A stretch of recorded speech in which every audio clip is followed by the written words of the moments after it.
All right, welcome back to the Brilliant Fertility Podcast. I'm so excited about our guest today because back in April on tax day, I posted on Instagram in my stories that I had just released my largest tax payment ever to the government. And I was, in my feels around that. And I asked, how does everyone else feel about money? Do we need to have a podcast episode about it? And it was the most overwhelming response I'd ever had on Instagram. And I really sat with who would be the best person to come in and have this conversation about money. I sat with this for a couple of months and then I reached out to my friend Rebekah Kiger, who is a trauma informed master mindset and money coach. I love that Rebekah has this background as a financial advisor, but she's also worked in the mindset, the subconscious mastery of money, this quantum field of energetics of money. And money questions come up a lot in the world of fertility because it costs money to go through fertility treatments. So I am just thrilled to have you here today, Rebekah.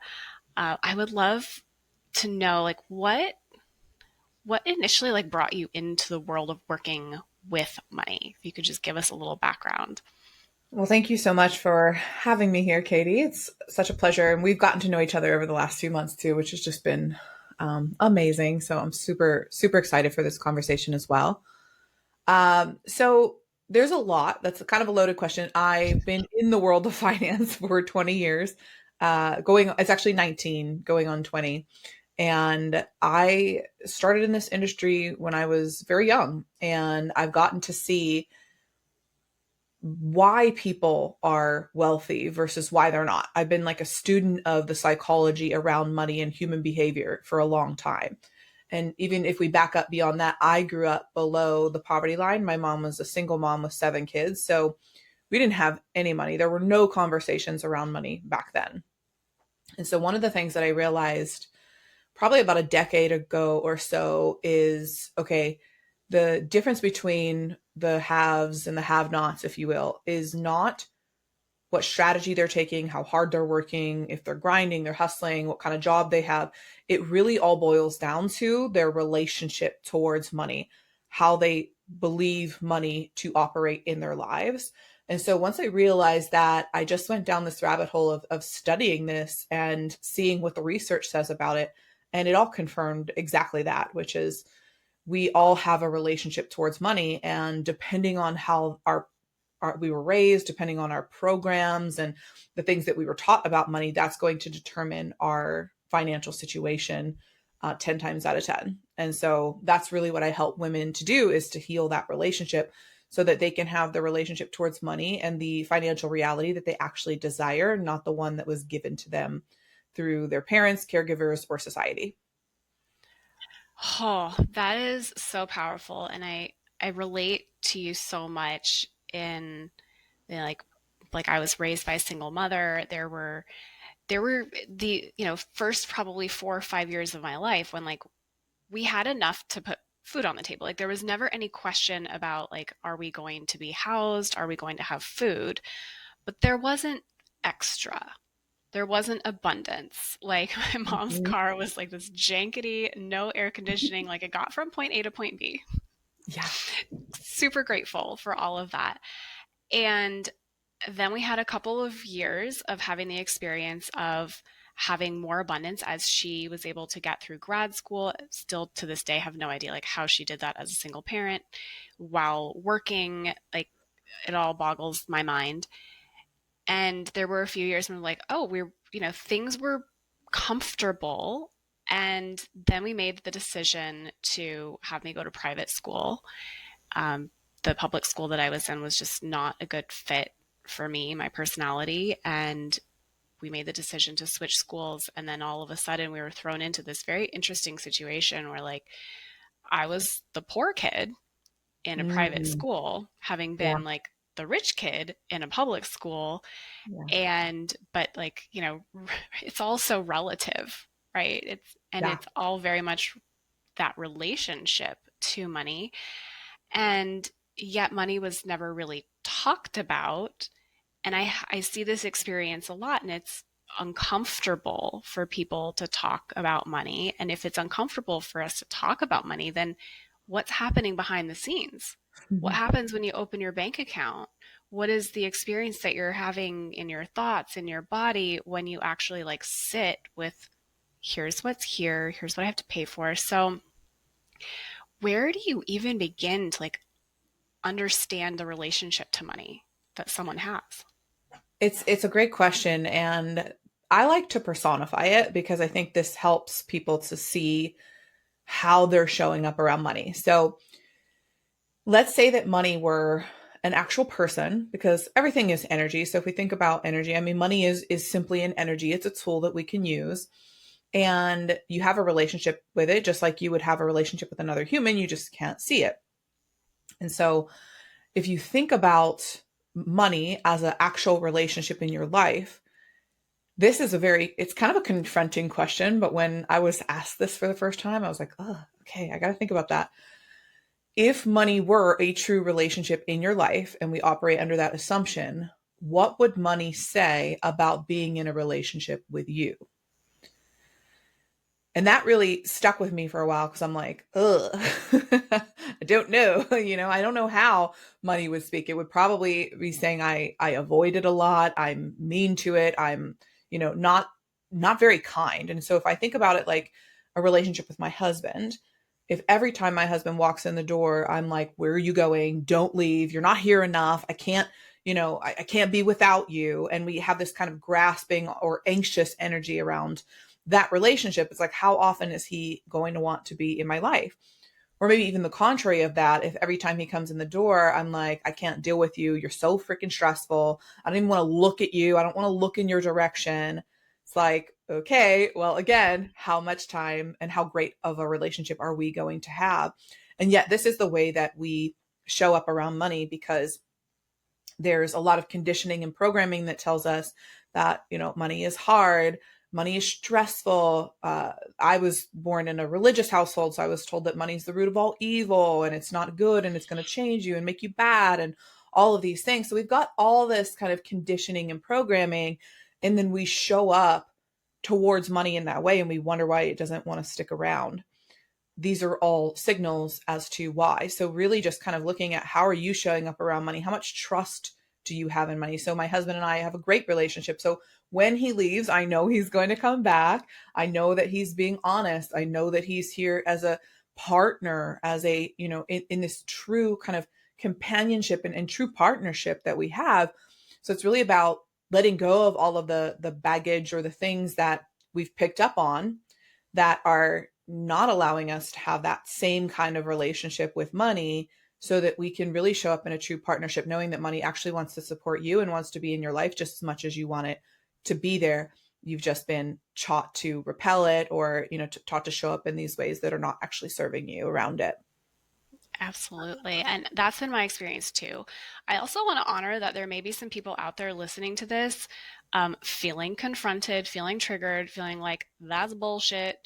And and in part because when we are in survival mode with money, when we're really at that state where we're living paycheck to paycheck, there's bills that have to be paid. It's like, where is that space to build that relationship? And I really appreciate, you having have the lived experience, Mm-hmm. as I did, of like living with less, not having overflow, and like, how do you negotiate that living paycheck to paycheck, feeling like I'm barely scraping by, but also desiring more and not having any idea where that's going to come from or how that's possible? Yeah, I mean, that was me for a very long period of time, because again, when I say that I do understand lack and scarcity, I truly do. So growing up, we were on government assistance. My mom probably made about $12,000 a year in child support, and that was it. Raising seven children. Our house was foreclosed. We were facing homelessness on a very consistent basis. So going from that to living in a state of overflow now, I can say that I'm not coming at this from a ivory tower. Like, I was raised in all of this abundance and like everything, worked out in my favor. And I'm just here telling people what to do. I truly have this lived experience of that. I also then went on to, I didn't mention this part earlier, but I went on to get pregnant at the age of 17 and have my daughter at 18. And I then repeated the cycles of being on government assistance. I was feeding my baby with food stamps, all of the things. I just found my pay stub not that long ago from my very first year of working, and I made $9,000 my first year of working with a baby on my own. I was also a single mom. So when I tell you that I understand, I deeply do. And it doesn't start like I didn't go from there to where I am now, just snapping my fingers. It takes time and unwinding these programs. And it also takes a level of compassion, because the one thing I will say, my mom, from the time that we were young, we grew up in the church. And so my mom always thought it was important for us to do these mission trips and to go and be in these inner city spaces or different types of communities where people actually had less than us. So where they were actually homeless, like they didn't have a house, they didn't have food, they didn't have the things. So I was raised with compassion from a very young age too, that there's always someone who has it worse. And when we look at life through a victim consciousness, which is where I was for a very long time, of saying, yeah, but nothing good ever happens to me. And why couldn't I have had it better? And why did my parents have to be this? And why, all of those things. It's really easy to see how we're the victim of that circumstances, instead of actually saying, well, we do have more than enough. Like if you're listening to this, that means you have a cell phone. That means you have the ability to listen to podcasts. There's a tremendous amount of the population of the world that don't have even those basic necessities. You and I were at an event where we saw, where people don't have a basic necessity of water. The majority of the population like doesn't have what we have here in the Western world. So if you can start to even just tap into gratitude for what it is that you already have. You have a job, the fact that you get paid to work. Again, these seem like simple things, but also there are people in this world who don't even just have that. So if you can start with, and this is where I started, was what are you grateful for? What do you have that is more than enough right now? Do you have more than one blanket that you can wrap yourself up in at night when you're sleeping? Do you have pillows like that? I used to sit and be like, okay, I'm grateful for my pillows, because I couldn't even, in the very beginning, it was hard for me to be grateful for the things that I had, because I was so consistently telling myself a story that I didn't have enough. And gratitude is actually the frequency of overflow. Gratitude is telling the universe that what I have is enough. And so what will then occur is the more that you can be grateful for the life that you have now and the things that you have now, the more the universe is like, oh, okay, I'm going to match that frequency and send you more things to be grateful for. But when you're in this energy of lack and constantly telling yourself the story that there's not enough, there's not enough, there's not enough, by universal law, the universe has no choice but to send you more things to be in lack around, because that's how it works. The universe doesn't give us what it is that we want from a vibrational standpoint. It gives us a reflection of who it is that we are and where our frequency is set. So when you can get into gratitude, even just for simple things, even if you have $5 left at the end of your, 2 weeks before you get paid again, that may not seem like a lot, but there are people who don't even have just that much. And so when you can start to be in gratitude for those simple things, you start to realize that the simple things are not so simple, and actually then open up the ability for the universe to send you more, because you're grateful for what it is that you already have. And that I've been there as well. I think one of my challenges as like the poor medical student, which is like it's such a story, and it's absolutely a victim mindset. But it's like there's when it's a very challenging time to be working while in school, but also being grateful that like I have the ability to apply for student loans. I had the ability to receive that assistance that it wouldn't have been possible otherwise. Mm-hmm. My mother was not in a position to be paying for graduate school. I was not in a position to be able to work full time during graduate school and, you know, succeed to the level that I wanted to exceed in my coursework and my rotations. Like, it just wasn't possible. And there were Mhm. some sacrifices that I felt like I had to make. Like, I wasn't going out to dinners, I wasn't buying fancy clothes. And every once in a while, I would get a little victim-y about that because I'd go out with my friends who were similar ages who had, like, the corporate jobs at that point, 24, 25, and like they're, starting to make some real money. And I was very much the person who be like, I will get a side salad at dinner and then I will feed myself at home. I've been there. Yep. And I think at different phases of life there are ways that that may manifest. But I was also very lucky to have family who didn't talk about money, but they talked about gratitude. Mm. And my grandmother especially is someone who was raised during the Depression and saw a lot in her lifetime and raised 7 children on not very much money because my grandfather was one of those kind of 5D people who very much believed that, like, if you can figure out a way to make any money doing something you love, money doesn't really matter. And here she was trying to figure out, how do I budget that for 7 children? But gratitude was very much her frequency. And I Mhm. learned so much from that. And when I remember to choose gratitude and be very intentional with it, it's that idea that, right, where your attention goes, the energy flows. Mhm. So thank you for reiterating that because I think that is something that we have to really know in our bodies in order to show up every day in gratitude. Yeah, and it's a rewiring process. Absolutely. But sorry, go ahead if you were going to ask another question. Yeah. Oh, I mean, there's so many questions. It's like hard to know which direction do I want to go. As if our people are looking on Instagram, I've got my themes set up for you today. It's like, I I love am it. welcoming the money in with open arms because there's so many stories that we tell ourselves, and there's so many limitations that I think we put on ourselves around money. One of the limitations that I see showing up in my practice a lot is the the scarcity mindset around, like, investing in our own health. And that's maybe one layer of it that we can address. The second layer, maybe I'll leave for I'll let you address the first piece because I've been guilty of it as well. It's like I could have, enough money coming in to cover the basic expenses, and then what I have left over, I'm like, do I really want to, do I want to go on vacation? Do I want to invest that? Do I want to put that in my kid's college account? But, like, I really should go get my teeth cleaned. And that's not fun. Yes. But how do we make these decisions about, like what's really important to spend our money on when there's things that, like, we should be doing and things that, we could be doing that are more fun, more glamorous? Like, any insight into that?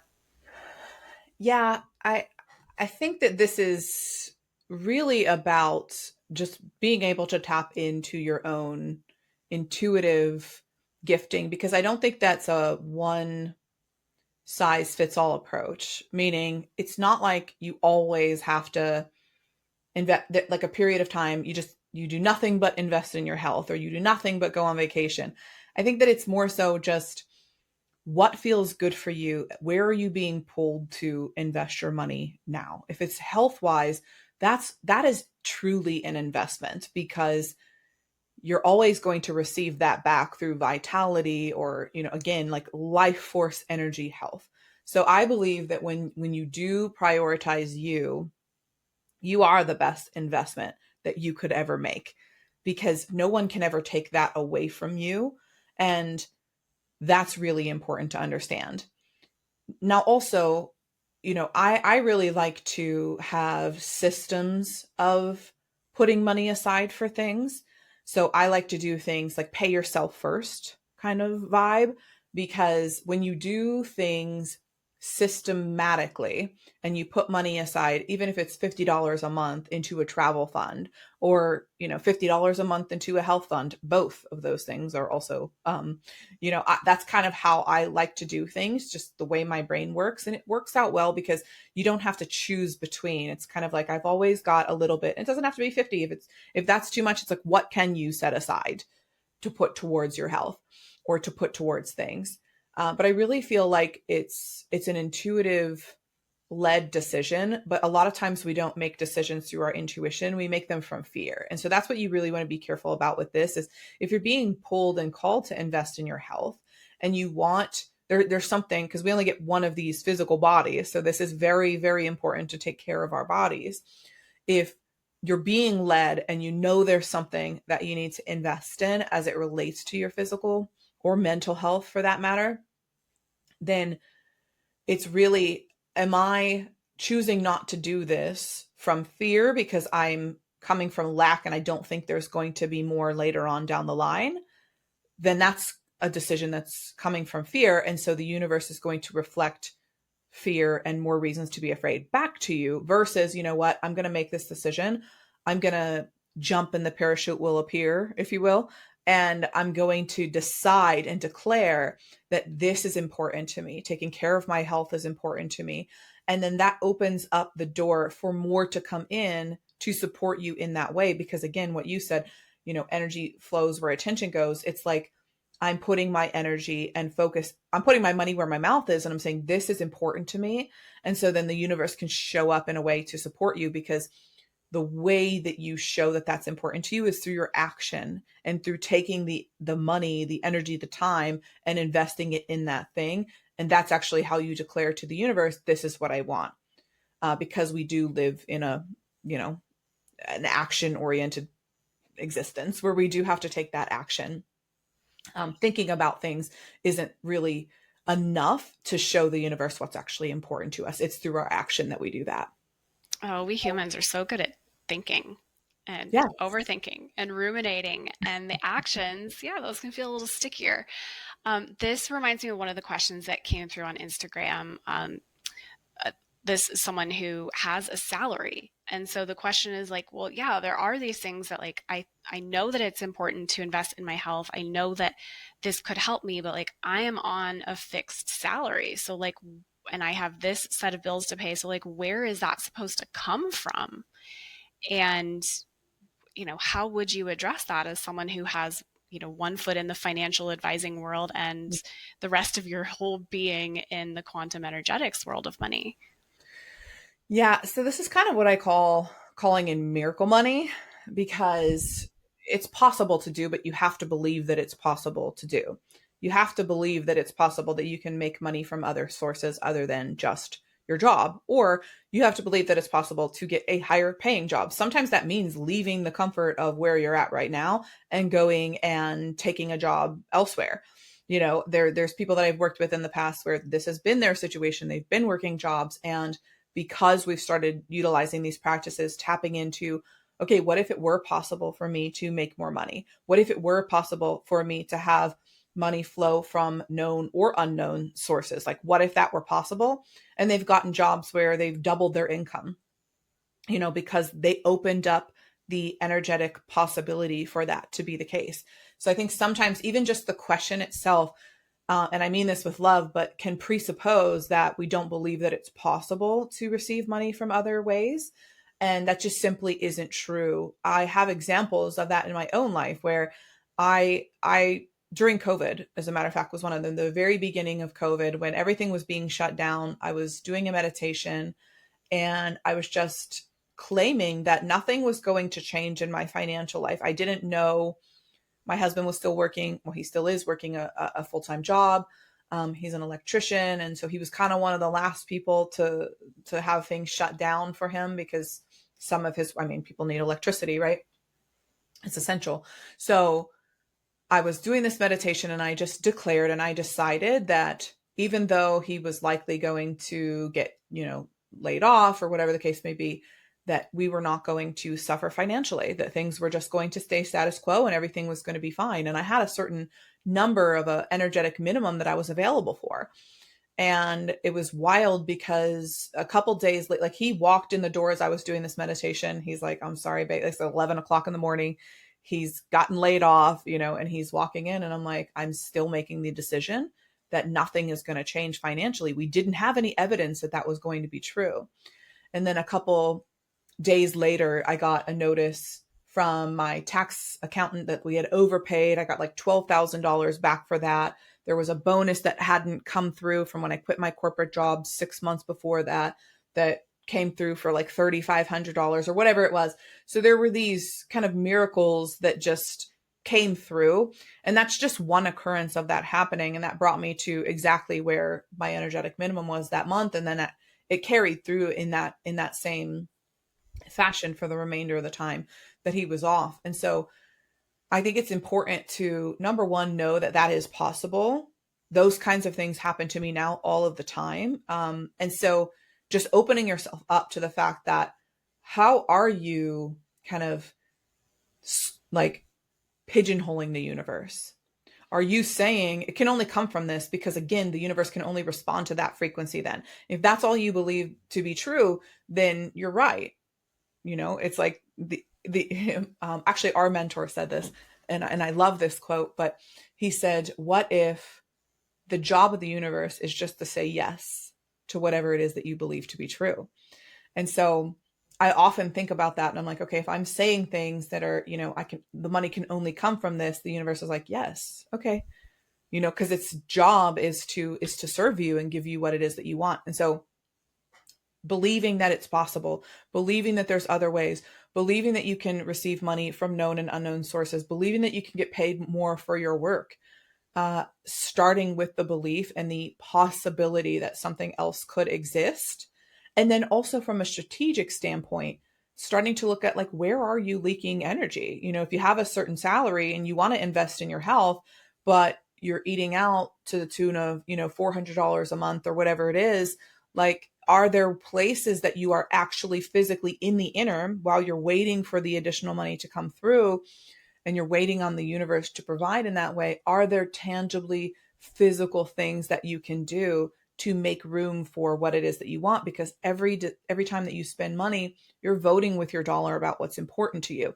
So if you're spending money, and I mean this with the most amount of love, because my husband loves to do things that are not voting with our dollar in different ways sometimes. And I'm like, do we need the streaming? Do we need 4 streaming platforms, or is one okay? Do we need to eat out, 2 times this week, or is like one okay?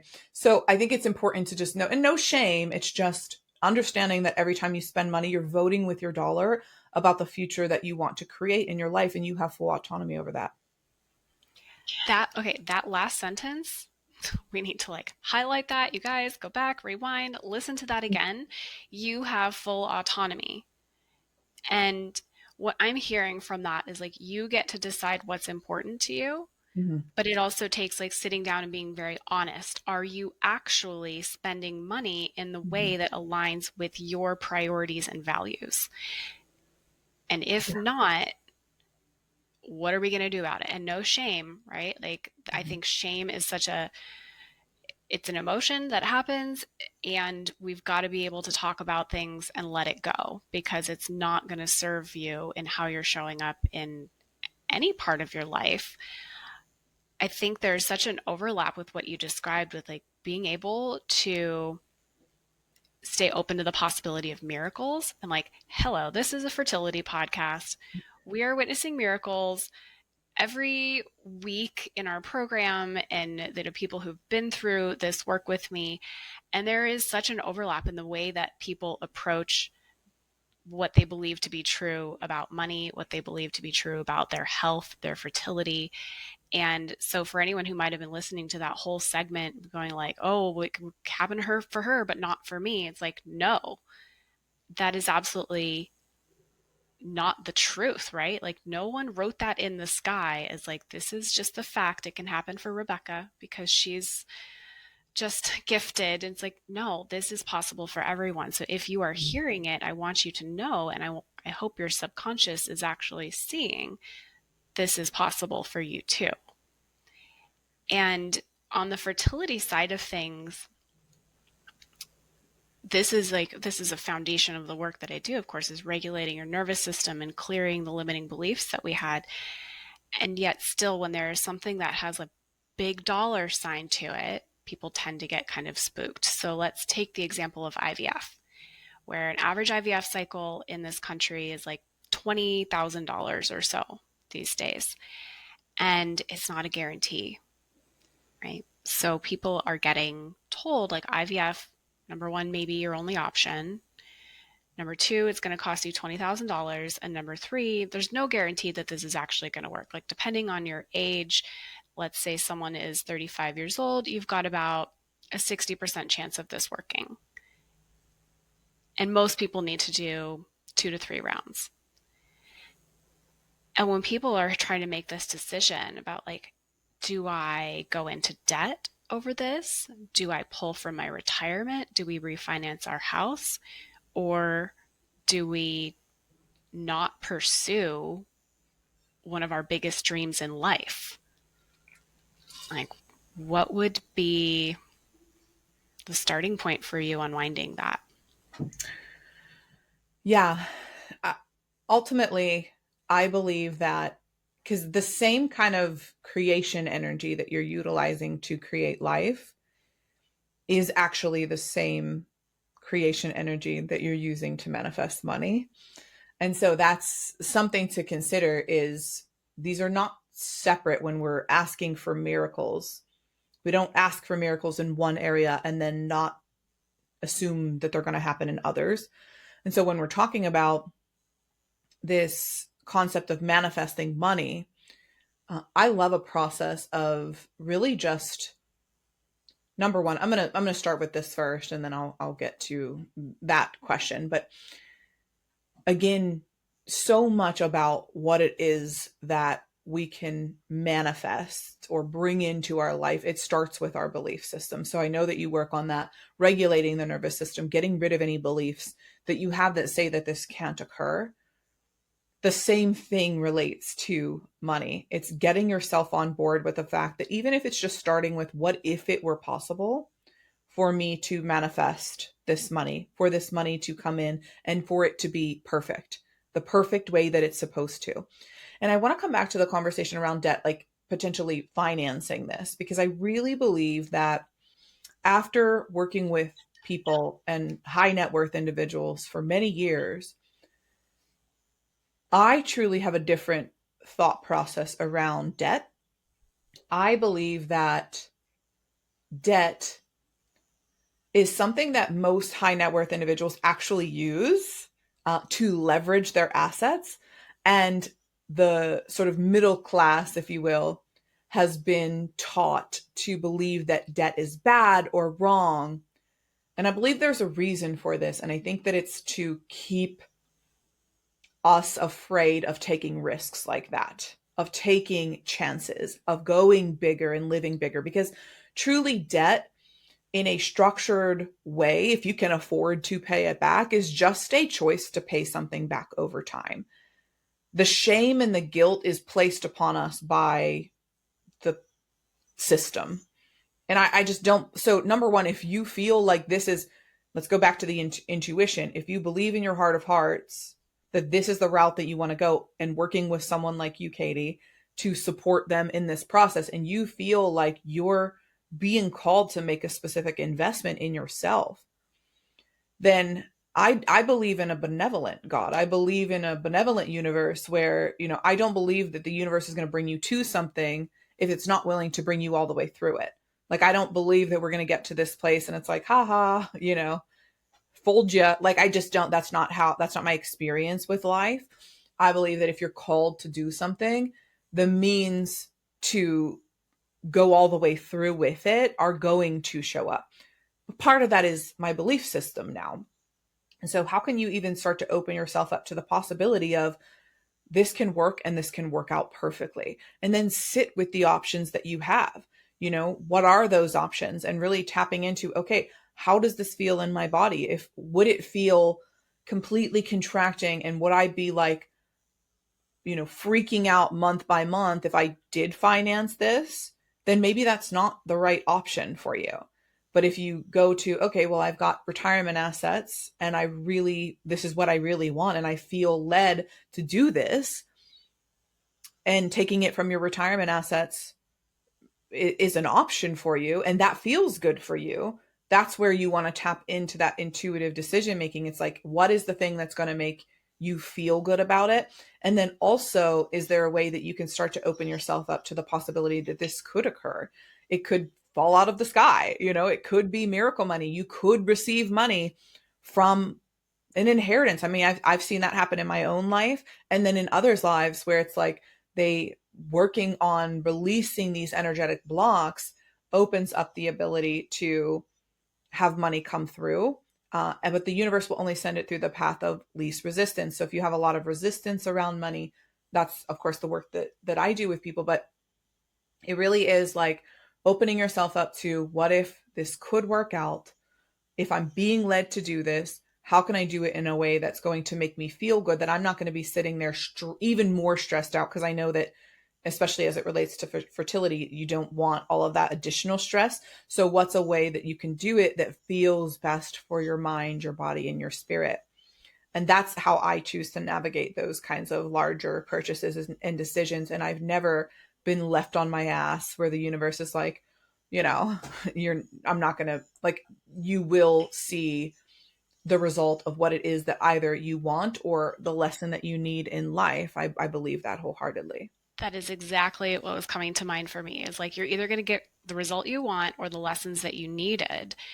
And if you haven't been very honest about your relationship with money and worked on your relationship with money, and you do just jump into that situation of dropping $20,000 for IVF and then it doesn't work out, and then you're stuck in the guilt and the shame Mhm. and the resentment and the victim mentality.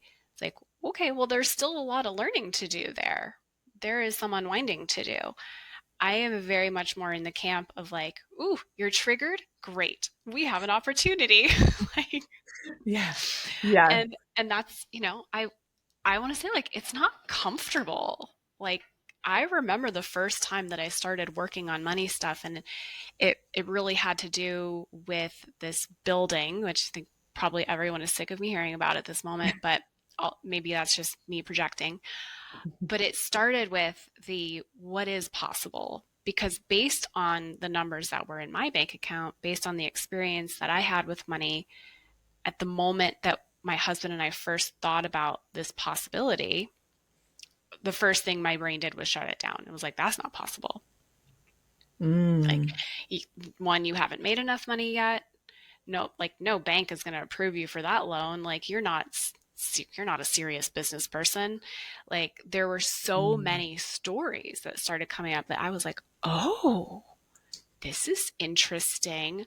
I mean, I have like an entire notebook with tear stains and like that is like the work around it. It doesn't mean it's going to be like this beautiful, like when you said, you're not just going to snap your fingers. Like, this is actually going to take a decision for something to change. And sometimes there's a Mhm. messy middle where you're doing some crying and you're feeling the feelings that you have avoided for so long. Mhm. Because you mentioned like noticing if you were to finance, and like if you imagine doing that, and like what does that feel like in your body? It's like, well, if you've been really disconnected from your body, then it's going to be a very interesting experience to start feeling your body and Mhm. feeling your feelings. And there is just so much overlap between how you talk about money and how we approach fertility. It's amazing. Yeah, Very synchronous. of course. Because it's all tied to worth as well, I believe. Like, so much of us, we tie our relationship with money to what we believe that we're worthy of, what we believe that we actually can have, what we believe is true about ourselves. And if you start just listening to yourself, the way you talk about money, that's a really good first step to see what your relationship is like, when a bill comes in the mail, what's the first thought that comes up? An unexpected bill, or when you think about pursuing an investment into yourself, and into your fertility journey, what starts to come up? What are the thoughts? What are the feelings? What are the emotions? A lot of times we're not walking around saying, "Oh, I don't believe I'm worthy of money." No, like it's not a conscious thing. Most of this is stored in the subconscious. And so it's really important for us to kind of spot those, what we call blind spots, right? Of these things that you don't even, I think that the trickiest beliefs are the ones that you don't even believe are beliefs, or the ones that you just believe are truths. Yeah, The things that you've just been saying for so long that you don't even consider them a belief, you just consider it to be the way that it is. Someone like me can't have something like that. I can't create that kind of wealth. It's easy for her, but not me. Everybody else can do it, but I can't. I'm not worthy of that. So these are the things that you've just been telling yourself for a really long period of time, until someone comes along and they're like, "Hey, where'd you pick that up from? Like, how do you even know that that's true? Are you just believing it because it's something you've heard your whole life?" And a lot of times that's exactly how we approach our relationship with money. absolutely. And there was something you brought up towards the beginning of, when we were relating to gratitude and like having those moments of being like, it's not enough. And like, what if we applied that statement to yourself? Like, instead of saying it's not enough, like, are you actually saying Mm, and believing I'm not enough? yeah. And this was something that came up with a patient of mine recently. And she's been through a lot, like with her fertility journey, within her relationship. What's interesting is on one side, her fertility journey has been like fairly dramatic and tumultuous. On the other, career end of things, she's actually like up leveled several times in our work together. But as we were talking about like maybe why one area feels like this and the other area feels like this, and our and there was some stuff going on within family, that she's like, well, I feel like I perform really well in work because like I'm always trying to prove myself. And it's like, oh, well, why is that? And it's like, Mm, oh, because I don't feel like I'm enough. mm, It's like interesting how I wonder what that would feel like to release that. And she was like, the thought never even came into my mind that I could release that until right now. yeah. And so it's just we're all just so interesting as humans. Yeah, we are. But it's beautiful, right? It takes somebody coming along and being like, "Wait a second." That's why this work is so powerful, right? That's why being a coach, being a mentor to people, it's like, because we're looking at their language, we're looking at how they're showing up, and it's like, this is just, and I mean, we need it too. That's why we're in a We do. mastermind together. We have people helping us. I mean, we all need this. And so it's like to be able to look at someone and be like, "Wait a second, why, what did you just say? Why did you just say that?" Why would you even say that? But a lot of times we don't have those people in our lives on a daily basis, unless you're surrounded by people who are, in this role. To There's not a lot of people who are doing that. It's like most people are just kind of agreeing with you, and it's like, yeah, okay, well, whatever, I've got my own stuff going on. And so we don't have people all of the time helping us see where we're actually keeping ourselves stuck. And again, that can be confronting, but at the end of the day, the most beautiful thing about this whole conversation is, you know, and I'm going to say this with the most love. And when I realized this years ago, everything changed, which is I am the common denominator in all of the problems in my life.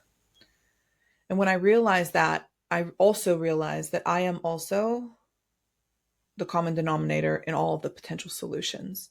I'm the one that can decide. I'm the one that can choose. And so are you.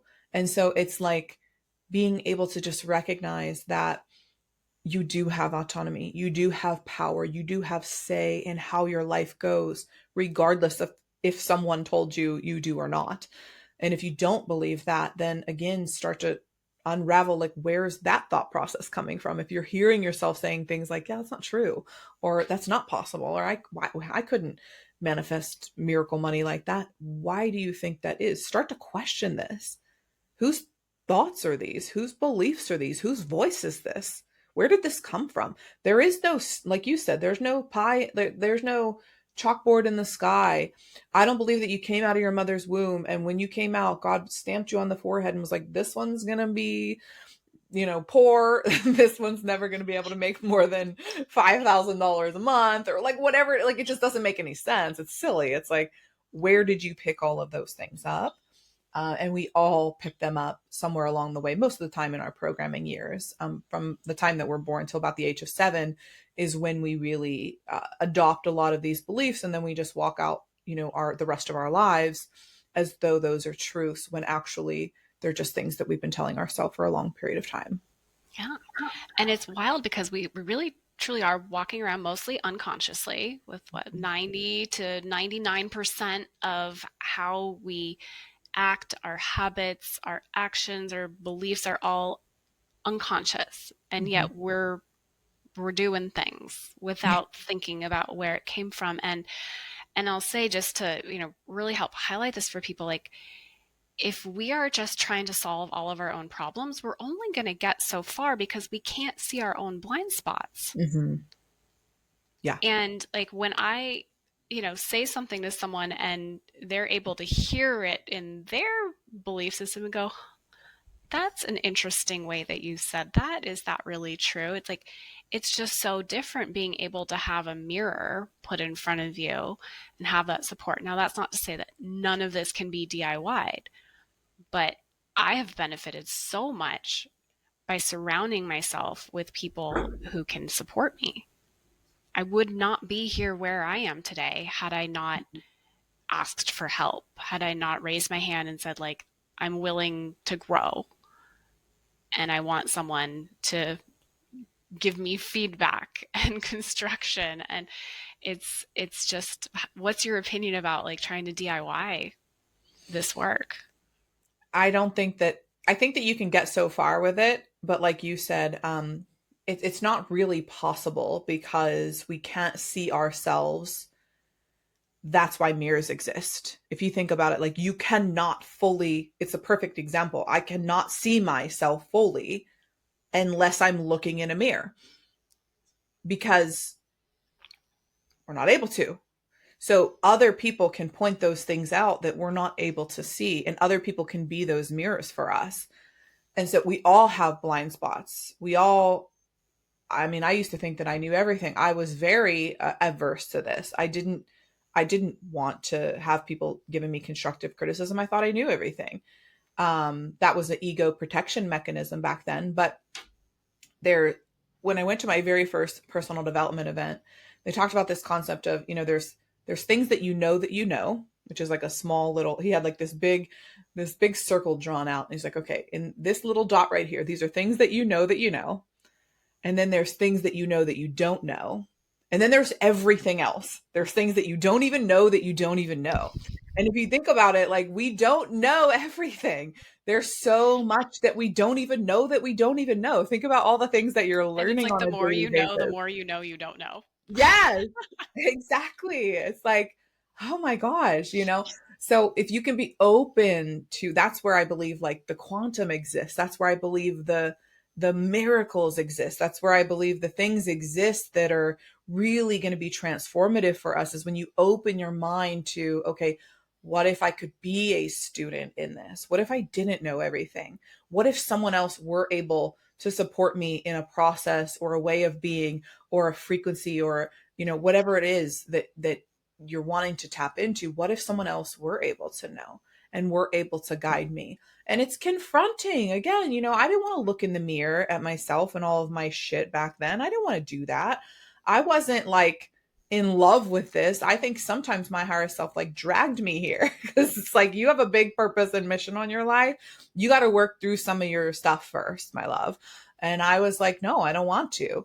But it just, through enough surrender, I realized that, yeah, I just want to be a student of life. I want to continue to learn. I want to continue to grow, because what's working, or what I'm doing back then, wasn't working. I was miserable. I didn't like my life, even though I was making a lot of money at the time. I was miserable. I didn't want to be in the role that I was in. And so it sometimes takes us getting to that boulder in life of like, I can't continue on like this. You don't have to wait until you get to that point, but sometimes that's the universe redirecting you. If you're at a space right now where you're feeling lost, you're feeling like you've tried everything, you're feeling like you're at the end of your ropes and you're like, I don't know what else to do here. It's okay to turn around and ask for support and ask for help. A lot of us are hyper independent, and we grew up without a lot of support, and so we learn to do things ourselves. We learn to figure life out. But I think that the beauty happens actually when we say, you know what, I don't know everything. I can't figure this out on my own, and I want support. And there are incredible humans in this world, just like you, Katie, who are out here like, okay, the second that you ask for it, like, I'm willing to help. I'm willing to do it. This is my life's work. I want to. This is why I exist.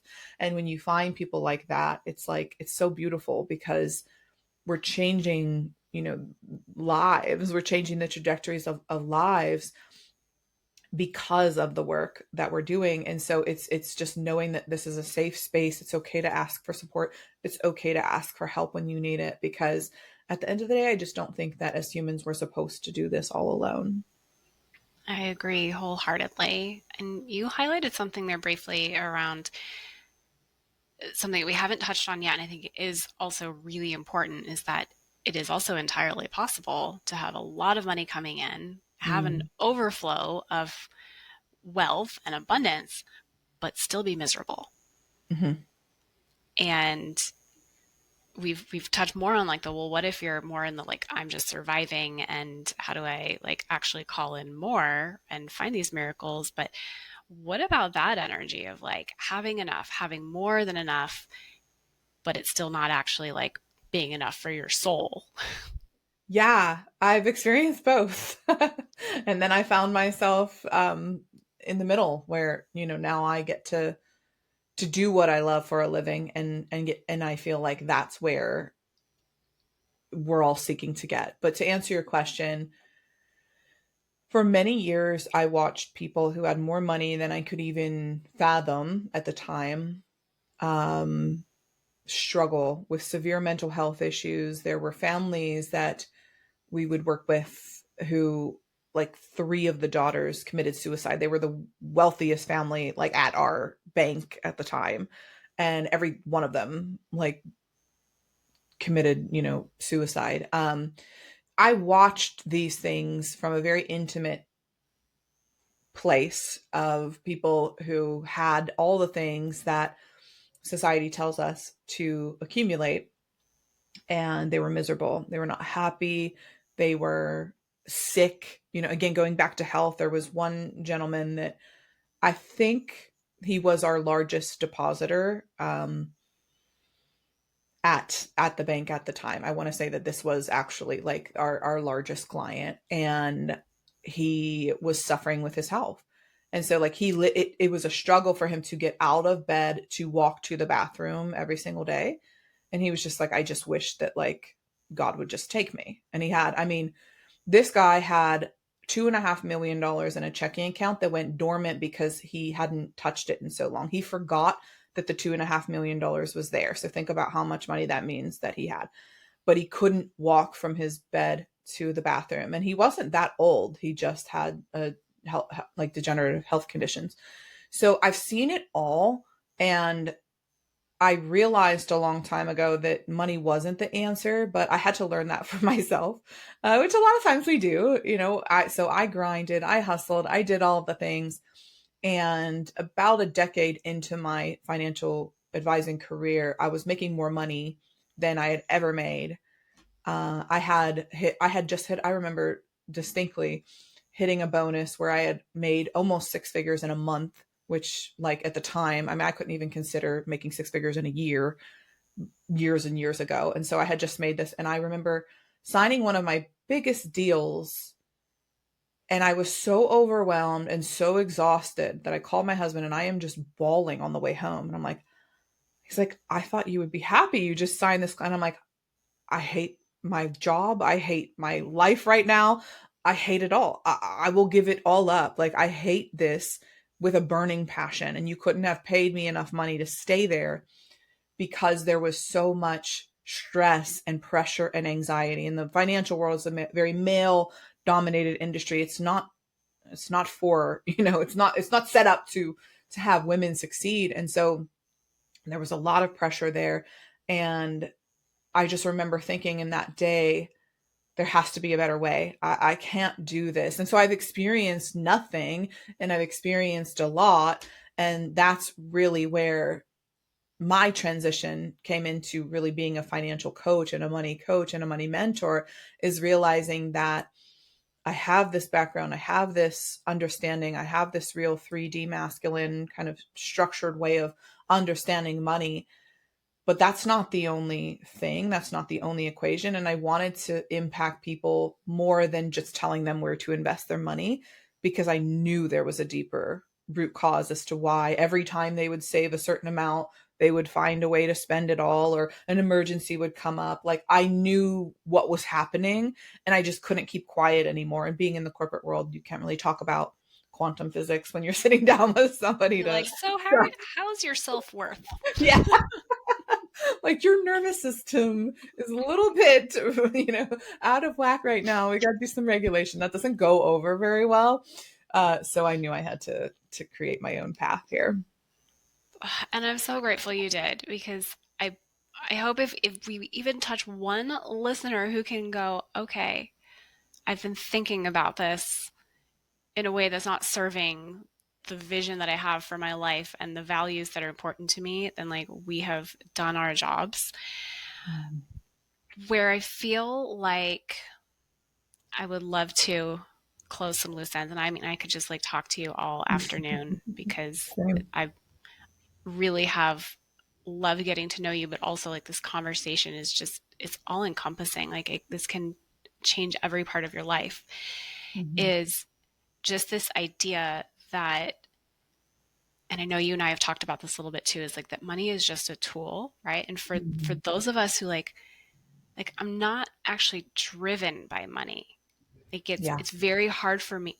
If all I did was say, I want to make $50,000 this month, I would not take any action, because most of me would be like, why?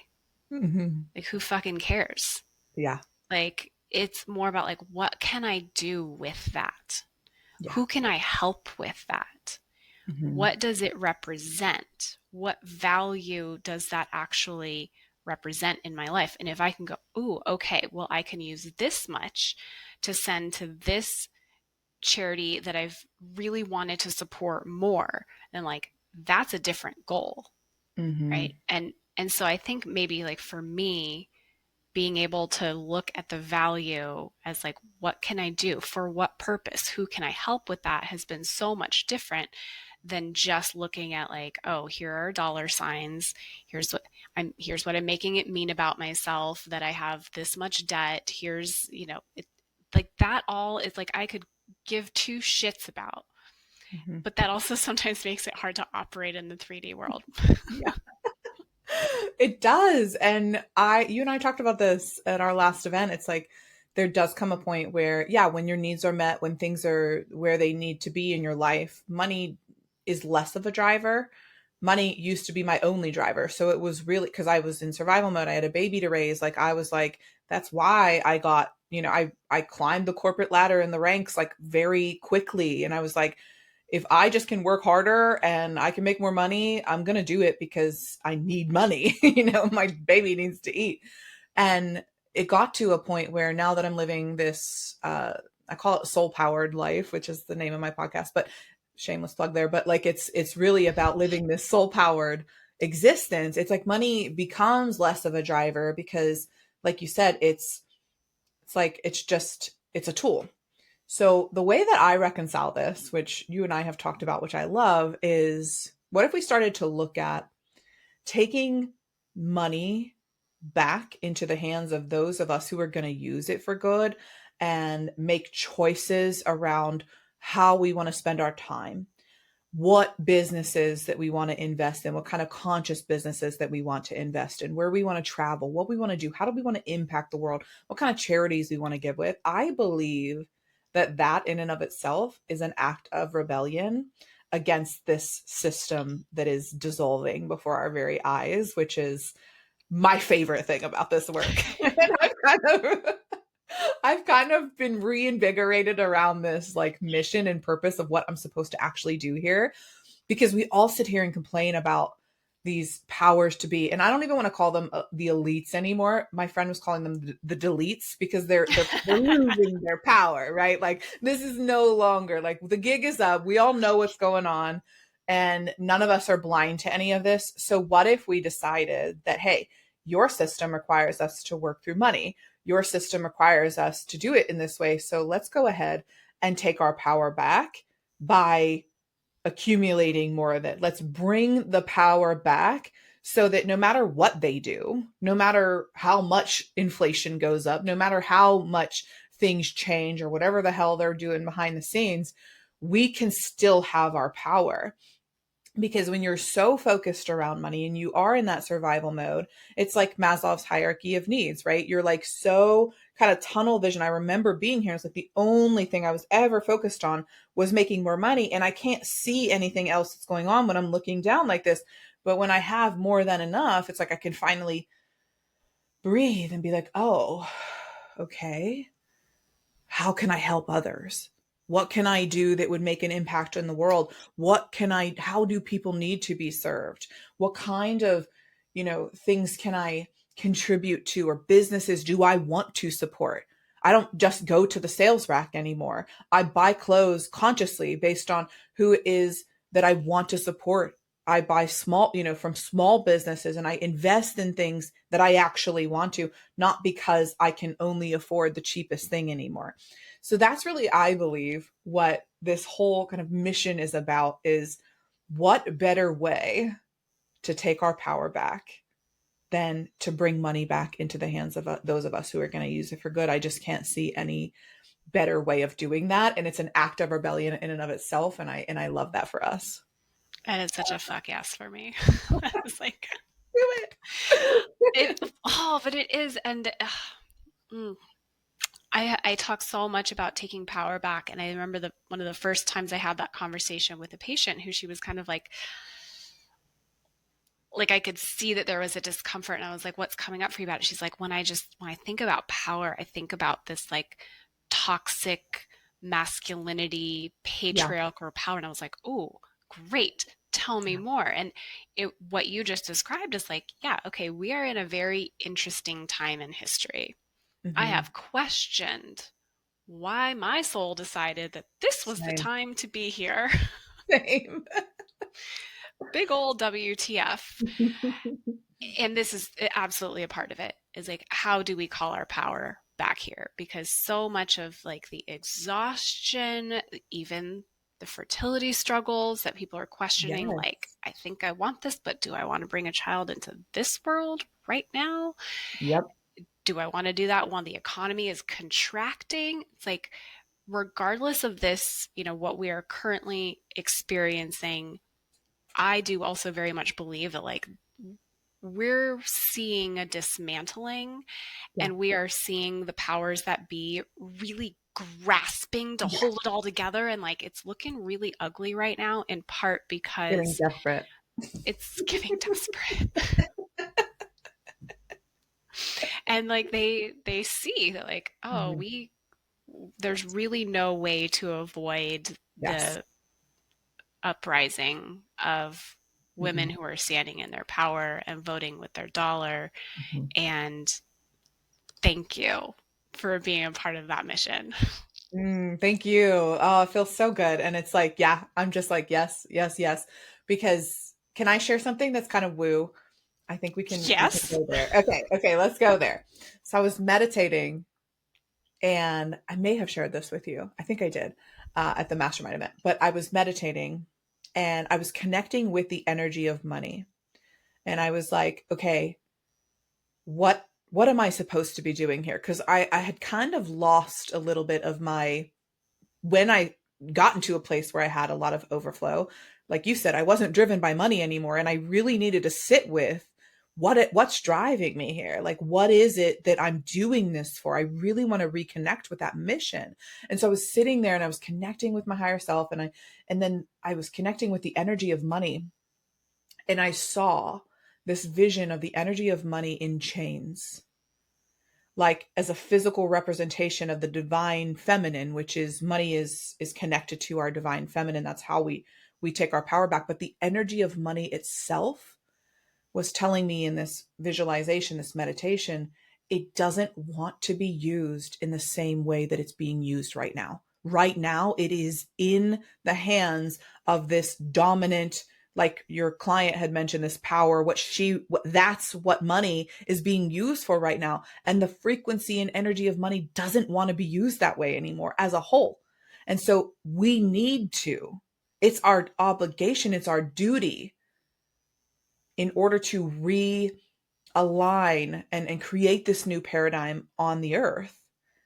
It's our duty to go out and free the energy of money by bringing it back into the hands of those of us who are going to use it for good. So it's so much bigger than I think any one of us even realizes. And I had to reconnect back with that because I'm like, oh, money needs me. Like, actually, the whole system needs people like us to say that it's okay.